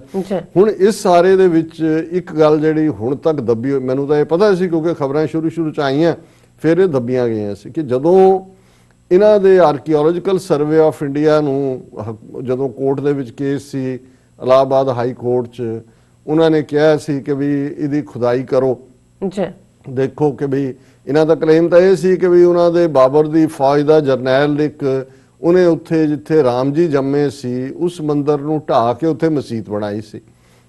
ਲੇਕਿਨ ਹਾਲਾਂ ਇਹਦੇ 'ਚ ਕੋਈ ਸ਼ੱਕ ਨਹੀਂ ਹੈ ਕਿ ਕੁਝ ਐਸੇ ਵਾਕਿਆਤ ਜ਼ਰੂਰ ਨੇ ਜਿੱਥੇ ਮੰਦਰਾਂ ਨੂੰ ਢਾਹ ਕੇ ਮਸਜਿਦਾਂ ਬਣਾਈਆਂ ਗਈਆਂ। ਇਹਨੂੰ ਅਸੀਂ ਡਿਨਾਈ ਨਹੀਂ ਕਰ ਸਕਦੇ। ਉਹ ਬਾਬਰ ਦੇ ਪੀਰੀਅਡ 'ਚ ਵੀ ਹੋਇਆ, ਉਸ ਤੋਂ ਪਹਿਲਾਂ ਅਲਾਉਦੀਨ ਖਿਲਜੀ ਦੇ ਪੀਰੀਅਡ 'ਚ ਵੀ ਹੋਇਆ, ਔਰੰਗਜ਼ੇਬ ਦੇ ਪੀਰੀਅਡ 'ਚ ਵੀ ਹੋਇਆ। ਲੇਕਿਨ ਦੇਖਣ ਵਾਲੀ ਗੱਲ ਇਹ ਸੀ ਕਿ ਵੀ ਪਹਿਲੀ ਗੱਲ ਤਾਂ ਰਾਮਚੰਦਰ ਜੀ ਦੀ ਹੋਂਦ ਦੀ, ਜਿਵੇਂ ਅਸੀਂ ਇੱਕ ਸੈਗਮੈਂਟ ਡਿਸਕਸ ਕੀਤਾ ਸੀ ਕਿ ਉਹ ਮਾਈਥੋਲੋਜੀ ਦੇ ਥੱਲੇ ਕੋਈ ਉਹਦੇ 'ਚ ਨਾ ਹਿਸਟੋਰੀਅਨਸ ਨਾ ਇਹਨਾਂ ਦੇ ਫੇਥ ਵਾਲੇ, ਵਾਲਮੀਕੀ ਰਾਮਾਇਣ ਜਿਹੜੀ ਓਰੀਜਨਲ ਹੈ ਉਹਦੇ 'ਚ ਕੁਝ ਹੋਰ ਹੈ। ਔਰ ਅਯੁੱਧਿਆ ਦੇ ਦਾਅਵੇ, ਇਹ ਅਯੁੱਧਿਆ ਵੀ ਯੂਪੀ ਵਾਲੀ, ਹੁਣ ਨੇਪਾਲ ਵਾਲੀ ਦੀ, ਅਸੀਂ ਇਸ ਤੋਂ ਪਹਿਲਾਂ ਥਾਈਲੈਂਡ, ਇੰਡੋਨੇਸ਼ੀਆ, ਇਹ ਕਲੇਮ ਵੀ ਹੁੰਦੇ ਨੇ। ਪਰ ਇਸ ਸਾਰੇ ਦੇ ਥੱਲੇ ਇੱਕ ਅਹਿਮ ਗੱਲ ਜਿਹੜੀ ਸਾਹਮਣੇ ਆਈ, ਔਰ ਜਿਹੜੀ ਗੱਲ ਕਦੇ ਤੁਹਾਨੂੰ ਇਹ ਬ੍ਰਾਹਮਣਵਾਦੀ ਮੀਡੀਆ 'ਚੋਂ ਜਾਂ ਇਹਦੇ 'ਚ ਡਿਸਕਸ਼ਨ 'ਚੋਂ ਨਹੀਂ ਮਿਲੇਗੀ, ਕਿ ਮਹਿਮੂਦ ਗਜ਼ਨਵੀ ਪਹਿਲਾ ਹਮਲਾਵਰ ਹੈ ਜਿਸ ਦੇ ਉੱਤੇ ਜਿਹੜਾ ਉਹ ਬੁੱਤੋ ਸ਼ਿਕੰਦਾ ਵੀ ਲੱਗਦਾ, ਉਹਨੇ ਕੀਤੇ ਵੀ ਨੇ, ਉਹਦਾ ਪਾਰਟ ਹੈ। ਲੇਕਿਨ ਉਸ ਤੋਂ ਪਹਿਲਾਂ ਮੁਹੰਮਦ ਬਿਨ ਕਾਸਿਮ ਸਿੰਧ ਔਰ ਮੁਲਤਾਨ ਦੇ ਵਿੱਚ ਆਉਂਦਾ। ਪਰ ਉਸ ਤੋਂ ਵੀ ਪਹਿਲਾਂ ਜਦੋਂ ਕਿ ਈਵਨ ਮੁਹੰਮਦ ਬਿਨ ਕਾਸਿਮ ਹਾਲਾਂ ਮੁਲਤਾਨ ਸਿੰਧ ਤੋਂ ਬਿਯੋਂਡ ਨਹੀਂ ਗਿਆ, ਜਿਹੜੇ ਕਿਸੇ ਦੇ ਧਾਰਮਿਕ ਥਾਵਾਂ ਤੋੜ ਕੇ ਮੰਦਰ ਬਣਾਉਣ ਦੀ ਗੱਲ ਹੈ, ਇਹ ਮਸਜਿਦ ਬਣਾਉਣ ਵਾਲੀ ਗੱਲ ਤਾਂ ਬਾਅਦ ਚ ਆਈ, ਉਹ ਤਾਂ ਸ਼ੁਰੂ ਹੀ ਬ੍ਰਾਹਮਣਾਂ ਨੇ ਕੀਤੀ। ਬਿਲਕੁਲ, ਜਦੋਂ ਇਹਨਾਂ ਨੇ ਲਗਭਗ 1000 ਸਾਲ ਜਿਹੜਾ ਇੱਕ ਮਜ਼ਬੂਤ ਧਰਮ, ਬੁੱਧ ਧਰਮ ਉਸ ਧਰਤੀ ਦੇ ਖਿੱਤੇ ਦੇ ਵਿੱਚ ਫੈਲਿਆ, ਜਿਹੜਾ ਉਸ ਸਾਰੇ ਤੋਂ ਕਪਲ ਵਸਤੂ ਜਿੱਥੇ ਨੇਪਾਲ ਦੇ ਵਿੱਚ ਜਿਹੜਾ ਉਹ ਬੁੱਧ ਪੈਦਾ ਹੋਇਆ, ਉਸ ਤੋਂ ਲੈ ਕੇ ਅਫਗਾਨਿਸਤਾਨ ਤੱਕ, ਆ ਪਿੱਛੇ ਇਹਨਾਂ ਦਾ ਤਾਲਿਬਾਨ ਪੀਰੀਅਡ 'ਚ ਬਨਿਆਨ ਦੇ ਵਿੱਚ ਬੁੱਧ ਮੂਰਤੀਆਂ ਤੋੜੀਆਂ ਗਈਆਂ ਸੀ, ਜਿਹੜਾ ਠੀਕ ਕਦਮ ਨਹੀਂ ਸੀ। ਲੇਕਿਨ ਇਹ ਗੱਲ ਸਾਬਤ ਕਰਦਾ ਹੈ ਕਿ ਕਿਵੇਂ ਕਿੰਨਾ ਵੱਡਾ ਇਨਫਲੂਐਂਸ ਬੁੱਧ ਧਰਮ ਦਾ ਸੀ। ਫਿਰ ਇੱਕਦਮ ਹਿਸਟੋਰੀਅਨਸ ਨੂੰ ਜਾਂ ਐਂਥਰੋਪੋਲੋਜਿਸਟ ਨੂੰ ਕਈ ਵਾਰ ਇਹ ਗੱਲ ਜਿਹੜੀ ਹੈ ਉਹ ਹੈਰਾਨ ਕਰਦੀ ਹੈ, ਪਰ ਕਿਉਂਕਿ ਇਹ ਉਸ ਚੈਪਟਰ ਨੂੰ ਡਿਸਕਸ ਕਰਨਾ ਹੀ ਨਹੀਂ ਚਾਹੁੰਦੇ, ਕਿਉਂਕਿ ਫਿਰ ਬ੍ਰਾਹਮਣਵਾਦੀਆਂ ਦਾ ਅਗਲੀ ਚਿਹਰਾ ਕਿ ਇਹਨਾਂ ਨੇ ਕਿਵੇਂ ਲੱਖਾਂ ਬੌਧੀ, ਸ਼ੰਕਰਾ ਦੇ ਜ਼ਮਾਨੇ 'ਚ ਵੀ ਜਿਹਨੂੰ ਇਹਨਾਂ ਨੇ ਆਚਾਰੀਆ ਬਣਾਇਆ, ਗ੍ਰੇਟ ਟੀਚਰ, ਉਸ ਤੋਂ ਵੀ ਪਹਿਲਾਂ ਕਿਵੇਂ ਇਹਨਾਂ ਨੇ ਲੱਖਾਂ ਬੌਧੀ ਮੌਤ ਦੇ ਘਾਟ ਉਤਾਰੇ, ਲੱਖਾਂ ਕਨਵਰਟ ਕੀਤੇ, ਲੱਖਾਂ ਭੱਜਣ ਤੇ ਮਜਬੂਰ ਕੀਤੇ, ਤੇ ਉਹਨਾਂ ਦੀਆਂ ਮੋਨੈਸਟਰੀਜ਼, ਉਹਨਾਂ ਦੇ ਮੱਠ, ਉਹਨਾਂ ਦੇ ਸਤੂਪੇ ਬਹੁਤ ਸਾਰੇ ਢਾਹ ਦਿੱਤੇ, ਔਰ ਜਿਹੜੇ ਉਹਨਾਂ ਦੇ ਬਹੁਤ ਮਜ਼ਬੂਤ ਮੱਠ ਜਾਂ ਦੂਜੇ ਸੀ ਉਹਨਾਂ ਨੂੰ ਉਹਨਾਂ ਨੇ ਬੁੱਧ ਦੀ ਮੂਰਤੀ ਚੁੱਕ ਕੇ ਬਾਹਰ ਮਾਰੀ ਔਰ ਉੱਥੇ ਲਿਆ ਕੇ ਸ਼ਿਵਲਿੰਗ ਰੱਖ ਦਿੱਤਾ। ਉਹਨੂੰ ਪ੍ਰਾਚੀਨ ਮੰਦਰ, ਜਦੋਂ ਅੱਜ ਕਹਿਣਗੇ ਜੀ ਦੇਖੋ ਇਹ ਪ੍ਰਾਚੀਨ ਮੰਦਰ ਹੈ 1500 ਸਾਲ ਪੁਰਾਣਾ, ਜਦ ਤੁਸੀਂ ਉਹਨਾਂ ਦਾ ਜਿਹੜੇ ਐਕਸਪਰਟਸ ਜਾ ਕੇ ਦੇਖਦੇ ਨੇ ਕਿ ਵੀ ਉਹ ਤਾਂ ਬੁੱਧਿਸਟ ਈਰਾ ਦਾ, ਔਰ ਸਾਰਾ ਬੁੱਧ ਧਰਮ ਦੇ ਮੱਠਾਂ ਨੂੰ ਔਰ ਦੂਸਰੇ ਜਿਹੜਾ ਇਹਨਾਂ ਨੇ ਮੰਦਰਾਂ ਦੇ ਵਿੱਚ ਕਨਵਰਟ ਕੀਤਾ। ਸੋ ਇਹ ਫॉर ਸੇਕ ਆਫ ਹਿਸਟਰੀ ਬੜਾ ਇੰਪੋਰਟੈਂਟ ਹੈ ਕਿ ਇਹ ਕੰਮ ਕਿ ਦੂਸਰੇ ਦੇ ਮਜ਼ਹਬੀ ਥਾਵਾਂ ਨੂੰ ਤਬਾਹ ਕਰਕੇ, ਔਰ ਅਸੀਂ ਜੇ ਉਦੋਂ ਦਾ ਤਾਂ ਬੁੱਧ ਨਾਲ ਵਾਪਰਿਆ, ਜੇ ਅਸੀਂ ਅੱਜ ਈਵਨ ਕੱਲਾ ਇਹ ਬਾਬਰੀ ਮੰਦਰ ਬਨਾਮ ਮਸਜਿਦ ਨਹੀਂ ਹੈ ਜਾਂ ਮੰਡਲ ਬਨਾਮ ਕਰਮੰਡਲ ਪੋਲਿਟਿਕਸ ਦੇ ਥੱਲੇ ਇਹਨਾਂ ਨੇ ਈਵਨ ਸਿੱਖ ਕੌਮ ਜਿਨ੍ਹਾਂ ਨੂੰ ਇਹ ਆਪਣਾ ਵੱਡਾ ਭਾਈ ਔਰ ਅੱਜ ਵੀ ਜਿਹੜਾ ਉਹ ਸਾਡਾ ਇੱਕ ਸ਼ਾਖਾ, ਔਰ ਇਹ ਕਹਿੰਦੇ ਨੇ ਤੁਸੀਂ ਇਸ ਪੀਰੀਅਡ ਦੇ ਵਿੱਚ ਦੇਖੋ, ਪਿਛਲੇ 35-40 ਸਾਲ 'ਚ ਦੇਖੋ, ਗਿਆਨ ਗੋਦੜੀ ਦਾ ਇਤਿਹਾਸਕ ਗੁਰਦੁਆਰਾ ਜਿੱਥੇ ਗੁਰੂ ਨਾਨਕ ਸਾਹਿਬ ਨੇ ਬ੍ਰਾਹਮਣਾਂ ਨੂੰ ਉਹਨਾਂ ਦਾ ਜਿਹੜਾ ਪਖੰਡ ਸੀ ਕਿ ਭਾਈ ਸੂਰਜ ਨੂੰ ਪਾਣੀ ਦੇ ਰਹੇ ਨੇ, ਐਕਸਪੋਜ਼ ਕੀਤਾ ਹਰਿਦੁਆਰ 'ਚ, ਗੰਗਾ ਦੇ ਕੰਢੇ। ਬਿਲਕੁਲ। ਔਰ ਮੈਂ ਬਚਪਨ ਦੇ ਵਿੱਚ ਆਪਣੇ ਪਿਤਾ ਮਾਤਾ ਦੇ ਨਾਲ ਉਸ ਗੁਰਦੁਆਰੇ ਦੇ ਦਰਸ਼ਨ ਵੀ ਕੀਤੇ ਹੋਏ ਨੇ, ਲੰਗਰ ਵੀ ਛਕਿਆ ਹੋਇਆ। ਇੱਕ ਸਿੰਧੀ ਮੂਲ ਦੀ ਬੀਬੀ ਮਾਤਾ ਉੱਥੇ ਸੇਵਾ ਕਰਦੀ ਸੀ, 2 ਵੇਲੇ ਲੰਗਰ ਚੱਲਦਾ। ਹੁਣ ਉਸ ਗੁਰਦੁਆਰੇ ਨੂੰ 85 ਪੀਰੀਅਡ ਚ ਮਲੀਆ ਮੇਟ ਕਰਕੇ ਉੱਥੇ ਸਕਾਊਟਸ ਦਾ ਦਫ਼ਤਰ ਬਣਾਇਆ ਹੋਇਆ। ਇਸੇ ਤਰ੍ਹਾਂ ਅਸੀਂ ਦੇਖਦੇ ਹਾਂ ਕਿ ਗੁਰਦੁਆਰਾ ਡਾਂਗਮਾਰ ਸਿੱਕਮ ਦੇ ਵਿੱਚ ਕਿਵੇਂ ਉਸ ਨੂੰ ਇਹਨਾਂ ਨੇ ਜਿਹੜਾ ਉਹ ਫੌਜ ਦੇ ਕੰਟਰੋਲ ਚ ਹੁੰਦਿਆਂ ਵੀ ਲਿਆ ਕੇ ਉੱਥੇ ਹਿੰਦੂਤਵਾਂ ਦੀਆਂ ਨਿਸ਼ਾਨੀਆਂ ਰੱਖ ਦਿੱਤੀਆਂ ਔਰ ਗੁਰਦੁਆਰਿਆਂ ਨੂੰ ਕਨਵਰਟ ਕਰਨ ਦੀ ਕੋਸ਼ਿਸ਼ ਕੀਤੀ। ਫਿਰ ਮੰਗੂ ਮੱਠ ਉੜੀਸਾ ਦੇ ਵਿੱਚ, ਜਗਨਨਾਥਪੁਰੀ ਜਿੱਥੇ ਗੁਰੂ ਨਾਨਕ ਸਾਹਿਬ ਨੇ, ਜਿੱਥੇ ਇਹਨਾਂ ਦੀ ਜਗਨਨਾਥ ਦੀ ਮੂਰਤੀ ਹੈ ਔਰ ਇਹ ਉਹਨੂੰ ਜਿਹੜਾ ਉਹ ਵਿਸ਼ਨੂੰ ਦਾ ਅਵਤਾਰ ਬਣਾਇਆ ਹੋਇਆ, ਗੁਰੂ ਨਾਨਕ ਸਾਹਿਬ ਨੇ ਚੈਲੰਜ ਕੀਤਾ। ਉਹਨਾਂ ਦਾ ਜਿਹੜਾ ਬੜਾ ਵਰਲਡ ਫੇਮਸ ਸ਼ਬਦ ਹੈ ਜਿਹਨੂੰ ਈਵਨ ਰਵਿੰਦਰਨਾਥ ਟੈਗੋਰ ਨੇ ਵੀ ਜਿਹਦਾ ਟਰਾਂਸਲੇਟ ਕੀਤਾ, ਗगन में थाल रव चंद दीपक बने, तारका मंडल जनक मोती, तूप मले आन लो पवन चवरो करे, सगल बन राय फलंत ज्योति, कैसी आरती होए ना तेरी कि ये सारी इस कायनात दी खूबसूरती कि एक जिहड़ा आसमान है ये एक गगन उस थाल वांग है जिहदे च सूरज और चंद्रमा मानो दीवे ने, हवा जिहड़ी चल रही है उस ते चौर कर रही है, ਜਿਹੜੇ ਸਾਰੇ ਫ੍ਰੈਗਰੈਂਸ ਦੇ ਸੈਂਡਲਵੁੱਡ ਦੇ ਔਰ ਜਿਹੜੇ ਖੁਸ਼ਬੂਆਂ ਦੇ ਜੰਗਲ ਨੇ ਇਹ ਉਸ ਦੀਆਂ ਸੁਗੰਧੀਆਂ ਨੇ।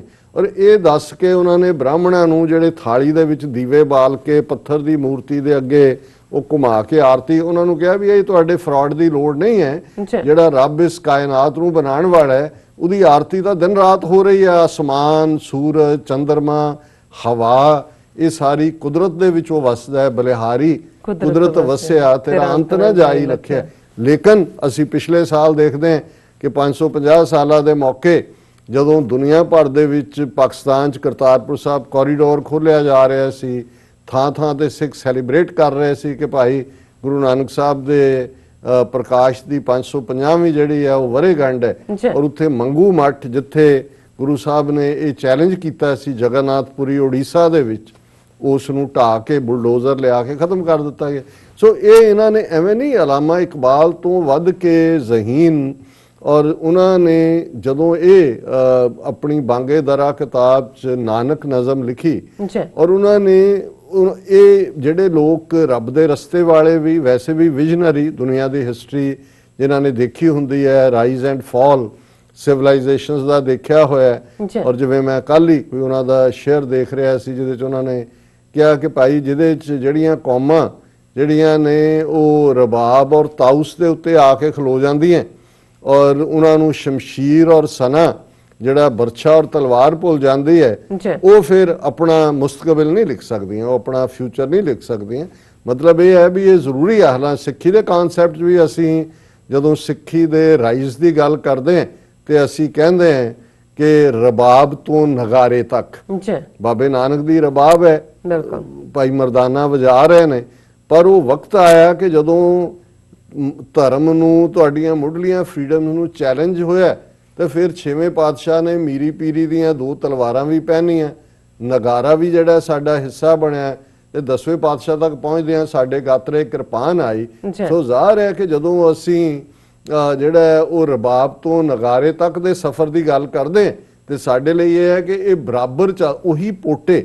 ਔਰ ਇਹ ਇੱਕ ਬੜੀ ਗੱਲ ਇਹ ਜ਼ਹੀਨ ਗੱਲ ਹੈ ਕਿ ਉਹਨਾਂ ਹੀ ਹੱਥਾਂ ਨੂੰ ਤਲਵਾਰ ਫੜਨ ਦਾ ਹੱਕ ਹੈ ਜਿਨ੍ਹਾਂ ਦੇ ਪੋਟੇ ਰਬਾਬ ਦੀ ਉਸ ਤਾਰ ਦੇ ਉੱਤੇ ਰੱਬ ਦੇ ਗੁਣ ਗਾਉਂਦੇ ਨੇ ਕਿ ਜਿਹੜਾ ਸਾਜ਼ ਵੱਜਦਾ, ਜਿਹੜੇ ਰੱਬ ਦੀ ਯਾਦ ਨਾਲ ਜੁੜੇ ਹੋਏ ਨੇ, ਉਹ ਜਦੋਂ ਤਲਵਾਰ ਚੁੱਕਣਗੇ ਤੇ ਉਹ ਜ਼ੁਲਮ ਦੇ ਖਿਲਾਫ ਹੋਏਗੀ, ਇਨਸਾਫ ਦੇ ਲਈ ਹੋਏਗੀ।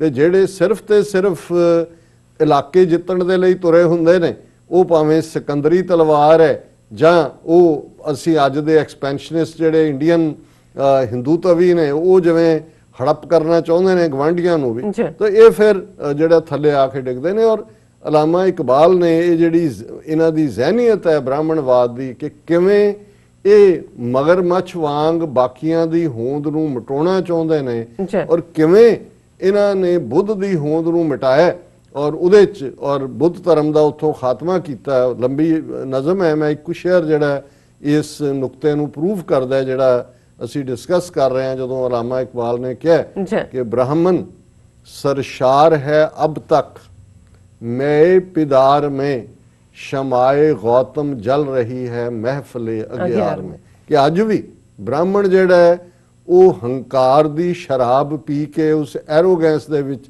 ਇੱਥੇ ਜਿਉਂਦਾ ਹੈ। ਬ੍ਰਾਹਮਣਵਾਦ ਦੀ ਆਈਡੀਓਲੋਜੀ ਰਹੀ ਲੇਕਿਨ ਬੁੱਧ ਦੀ ਜਿਸ ਬਾਰੇ ਉਹਨਾਂ ਨੇ ਕਿਹਾ ਉਸੇ ਨਜ਼ਮ ਕਿ आश्कार उसने किया जो जिंदगी का राज था हिंद को लेकिन ख्याली फलसफा पे नाज था शमाए हक से जो मुनव्वर हो ये वो महफिल न थी बारिशे रहमत हुई लेकिन जमी काबिल न थी। ब्राह्मण दे इस फोकियां डिबेटां डिस्कशनस शास्त्रार्थ ने ਲੋਕਾਂ ਦੀ ਮੱਤ ਐਸੀ ਮਾਰੀ ਹੋਈ ਸੀ ਕਿ ਜਿਹੜੀ ਜ਼ਿੰਦਗੀ ਦੇ ਰਾਜ਼ ਦੀ ਗੱਲ ਜਿਹੜੀ ਬੁੱਧ ਨੇ ਕੀਤੀ ਜਿਹਨੂੰ ਅੱਜ ਪੱਛਮ ਵੀ ਸਮਝਦਾ ਹੈ ਮਗਰਬ ਵੀ ਸਮਝਦਾ ਹੈ ਕਿਸ ਲੈਵਲ ਦਾ ਇੰਟੈਲੈਕਟ ਸੀ ਔਰ ਕੰਪੈਸ਼ਨ ਦੀ ਗੱਲ ਸੀ ਉਹ ਤਾਂ ਕੰਪੈਸ਼ਨ ਹੈ। ਅਹਿੰਸਾ ਪਰਮੋ ਧਰਮਾ ਤਾਂ ਬੁੱਧ ਦਾ ਥਾਟ ਇਹਨਾਂ ਨੇ ਬੁੱਧ ਧਰਮ ਦਾ ਖਾਤਮਾ ਕਰਕੇ ਮਾਰ ਕੇ ਮਿਲੀਅਨਸ ਉਹਨਾਂ ਦੇ ਮੰਕਸ ਔਰ ਭਿਕਸ਼ੂਣੀਆਂ ਆਪ ਕਹਿਣ ਲੱਗ ਗਿਆ ਹਿੰਸਾ ਪਰਮੋ ਧਰਮ। ਇਹ ਹੈ ਜਿਹੜਾ ਸੂਡੋ ਸਪੀਕ ਕਰੈਕਟਰ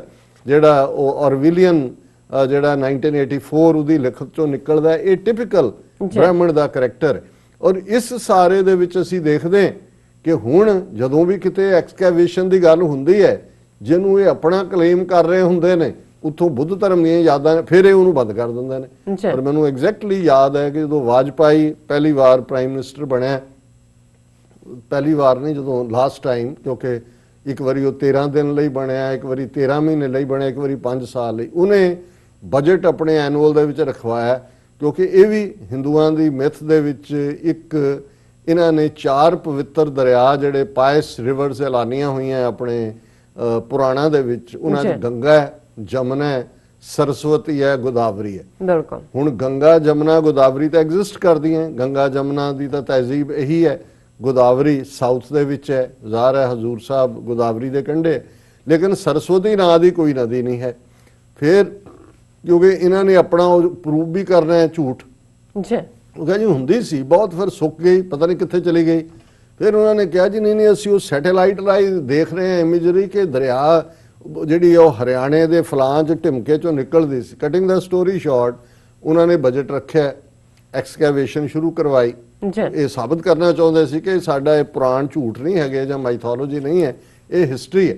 ਔਰ ਹਰਿਆਣੇ ਦੀ ਜਿਸ ਬੈਲਟ 'ਚੋਂ ਉਹਦੀ ਪਹਿਲੀ ਖੁਦਾਈ ਹੋਈ ਜ਼ਮੀਨ 'ਚੋਂ ਬੁੱਧ ਨਾਲ ਰਿਲੇਟਡ ਸਾਰੀਆਂ, ਕੋਈ ਉਹਦਾ ਸਟੈਚੂ ਨਿਕਲ ਰਿਹਾ ਹੈ, ਕੋਈ ਉਹਦੇ ਕੋਇਨ ਉਸ ਪੀਰੀਅਡ ਦੇ ਨਿਕਲ ਰਿਹਾ, ਉਹ ਉਹਨਾਂ ਨੇ ਉੱਥੇ ਹੀ ਮੁੜ ਕੇ ਹੁਣ ਮੋਦੀ ਦੀ ਦੂਸਰੀ ਟਰਮ ਸ਼ੁਰੂ ਹੋਈ ਹੈ, ਮੈਂ ਨਹੀਂ ਕਦੇ ਸੁਣਿਆ ਕਿ ਇਹਨਾਂ ਨੇ ਕਿਹਾ ਜੀ ਸਰਸਵਤੀ, ਪਹਿਲਾਂ ਕਹਿਣ ਜੀ ਇਮੇजेस ਵੀ ਲੈ ਲਏ ਅਸੀਂ, ਸੈਟੇਲਾਈਟ ਰਾਹੀਂ ਆ ਗਏ ਨੇ ਔਰ ਇਹ ਉਹ ਹੈ ਨਾ।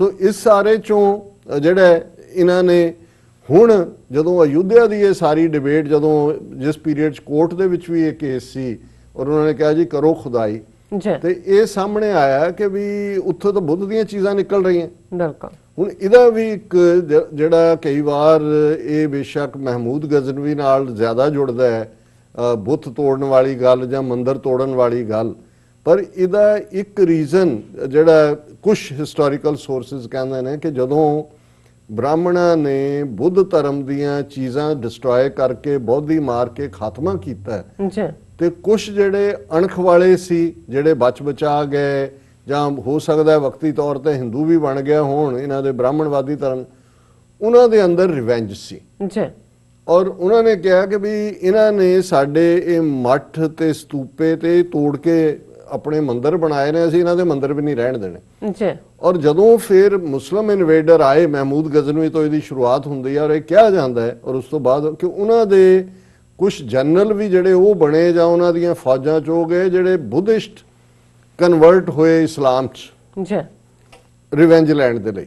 ਔਰ ਉਹਨਾਂ ਨੇ ਇਸ ਗੱਲ ਨੂੰ ਯਕੀਨੀ ਬਣਾਇਆ ਕਿ ਵੀ ਜਿੱਥੇ ਜਿੱਥੇ ਇਹਨਾਂ ਨੇ ਉਹਨਾਂ ਦੀਆਂ ਯਾਦਾਂ ਮਿਟਾਈਆਂ ਸੀ ਉੱਥੇ ਜਾ ਕੇ ਉਹਨਾਂ ਦੇ ਮੰਦਰ ਵੀ ਢਾਏ। ਔਰ ਹਾਲਾਂਕਿ ਇਹ ਗੱਲ ਫਰਦਰ ਜਿਹੜਾ ਉਹਨੂੰ ਰਿਸਰਚ ਮੰਗਦਾ ਹੈ, ਪਰ ਇਹ ਕੁਝ ਸੋਰਸਿਸ ਤੋਂ, ਔਰ ਮੈਂ ਸਰ ਕਪੂਰ ਸਿੰਘ ਬਹੁਤ ਵੱਡੇ ਸਕਾਲਰ ਹੋਏ ਨੇ ਸਾਡੇ, ਮੈਂ ਉਹਨਾਂ ਦੇ ਮੂੰਹ ਤੋਂ ਇਹ ਗੱਲ ਸੁਣੀ ਹੋਈ ਹੈ ਕਿ ਵੀ ਇਵੇਂ ਹੋਇਆ ਕਿ ਵੀ ਇੱਕ ਕਾਰਨ ਜਿਹੜਾ ਸੀ ਇਹ ਸੀ ਕਿ ਉਹਨਾਂ ਨੂੰ ਲੱਗਾ ਵੀ ਅਸੀਂ ਪਾਵਰਲੈਸ ਹੈ ਤੇ ਹੁਣ ਜਿਹੜਾ ਉਹ ਬਾਹਰੋਂ ਸੱਦੋ।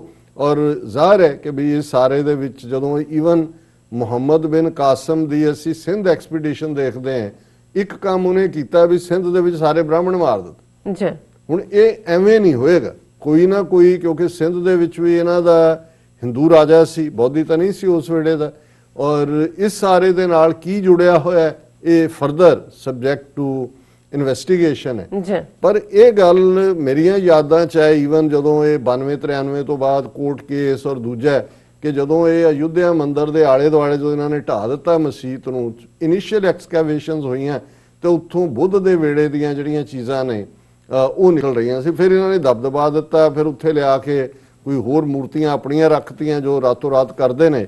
ਹੁਣ ਜਿਹੜੀ ਗੱਲ ਅਯੁੱਧਿਆ ਦੇ ਹਵਾਲੇ ਨਾਲ ਦਿਲਚਸਪੀ ਵਾਲੀ ਹੈ ਕਿ ਵੀ ਬੁੱਧਿਸਟ ਮੰਕਸ ਨੇ ਮੰਗ ਕੀਤੀ, ਔਰ ਮੇਨ ਖਬਰ ਹੈ ਇਹ ਉਹਨਾਂ ਦੀ international news desk the, Ayodhya is a Buddhist site, excavated Buddhist monks protest in Ayodhya। ਇਹ ਉਹਨਾਂ ਨੇ ਕੱਲੀ ਮੰਗ ਨਹੀਂ ਕੀਤੀ, ਉਹਨਾਂ ਨੇ Buddhist monks staged a sit-in and fast in Ayodhya on Tuesday, claiming Rama Janambhoomi premises was a Buddhist site and demanded that the excavation of the place should be done by UNESCO।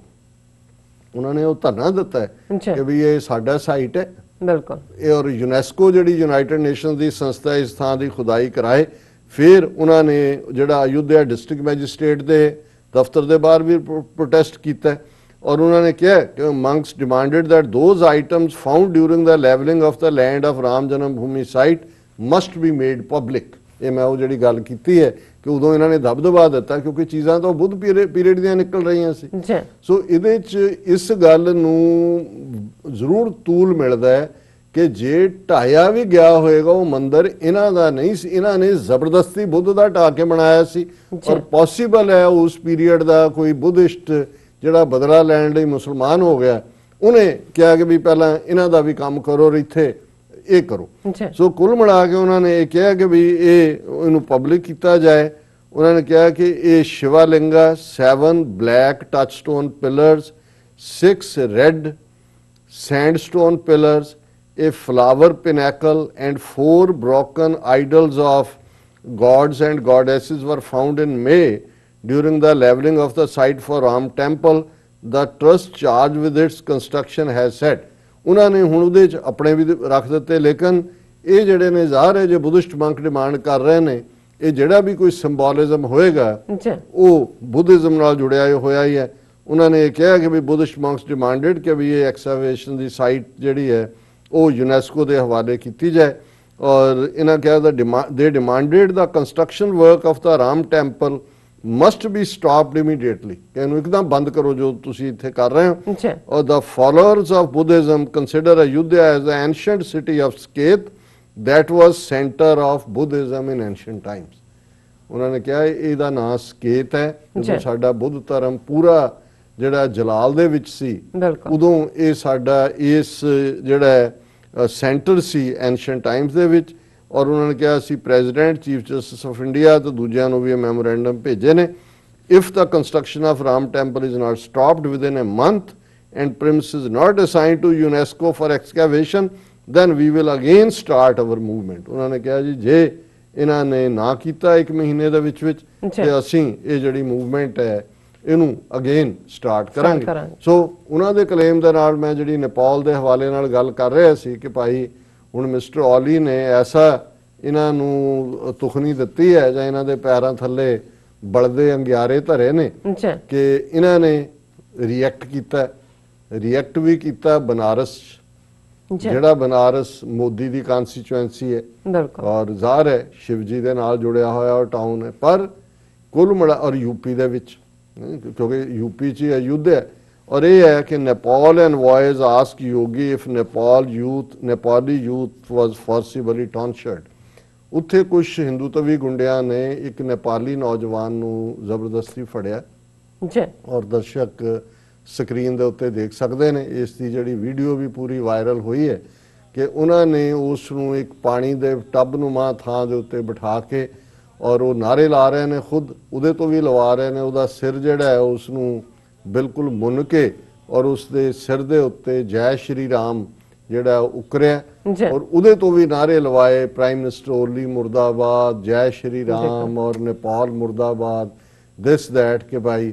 ਔਰ ਇਹ ਇਵੇਂ ਹੀ ਹੈ ਜਿਵੇਂ ਉਹਨਾਂ ਦਾ ਉਹਦਾ ਸਿਰ ਮੁੰਨ ਕੇ ਨੇਪਾਲ ਨੂੰ message, ਔਰ ਇਹਦੇ ਤੇ ਬਹੁਤ ਰਿਐਕਟ ਹੋਇਆ। ਨੇਪਾਲ ਦੇ ਐਂਬੈਸਡਰ ਨੇ ਜਿਹੜਾ ਦਿੱਲੀ 'ਚ ਹੈ, ਉਹਨੇ ਫੋਰਨ ਐਂਬੈਸਡਰ, ਉਹਨਾਂ ਦਾ ਨਾਮ ਹੈ ਨਿਲੰਬਰ ਆਚਾਰੀਆ, ਉਹਨੇ ਯੋਗੀ ਆਦਿੱਤਿਆਨਾਥ ਨੂੰ ਕਿਹਾ ਕਿ ਵੀ ਇਹ ਦੱਸੋ, ਅਪਰੂਵ ਕਰੋ ਵੀ ਕੀ ਹੈਗਾ। ਪਰ ਹੁਣ ਖਬਰਾਂ ਸੀ ਜੀ ਪੁਲਿਸ ਫੜੋ-ਫੜੀ ਕਰ ਰਹੀ ਹੈ, ਕੌਣ ਹੈ। ਹਾਲਾਂ ਜਿਹੜੀ ਵੀਡੀਓ ਹੈ ਉਹਦੀ ਤੁਹਾਨੂੰ ਕਿਸੇ ਦੀ ਸ਼ਕਲ ਨਜ਼ਰ ਨਹੀਂ ਆਉਂਦੀ। ਨਾਲ ਉਹਨਾਂ ਨੇ ਵੀ ਬਿਲਕੁਲ ਕੈਲਕੂਲੇਟ ਕਰਕੇ ਬਣਾਈ ਕਿ ਮੈਸੇਜ ਨੇਪਾਲ ਨੂੰ ਹੀ ਦੇਣਾ ਹੈ। ਲੇਕਿਨ ਇਸ ਦੇ ਉੱਤੇ ਜਿਵੇਂ ਉਹਨਾਂ ਨੇ ਆਫੀਸ਼ੀਅਲ ਰਿਐਕਸ਼ਨ ਕੀਤਾ ਔਰ ਨਾਲ ਦੀ ਨਾਲ ਜੇ ਤੁਸੀਂ ਨੇਪਾਲੀ ਸੋਸ਼ਲ ਮੀਡੀਆ ਦੇਖੋ ਤੇ ਉਹਨਾਂ ਤੇ ਤਾਂ ਅੱਗ ਲੱਗੀ ਹੋਈ ਹੈ। ਉਹਨਾਂ ਨੇ ਕਿਹਾ ਕਿ ਭਾਈ ਇਹ ਜੇ ਇਹੀ ਤੇ ਤੁਸੀਂ ਆ ਗਏ, ਫਿਰ ਜੋ ਅਸੀਂ ਤੁਹਾਡੇ ਨਾਲ ਕਰਨਾ ਹੈ ਉਹ ਤੁਹਾਨੂੰ ਸਮਝ ਨਹੀਂ ਆਣਾ ਵੀ ਉਹਦੇ ਨਾਲ ਕਿਵੇਂ ਡੀਲ ਕਰਨਾ ਹੈ। ਸੋ ਅਸੀਂ ਕੁੱਲ ਮਿਲਾ ਕੇ ਸਮਝਦੇ ਹਾਂ ਕਿ ਭਾਈ ਦੇਖੋ, ਧਰਮ ਤਾਂ ਅਮਨ ਦੇ ਲਈ ਹੁੰਦੇ ਨੇ।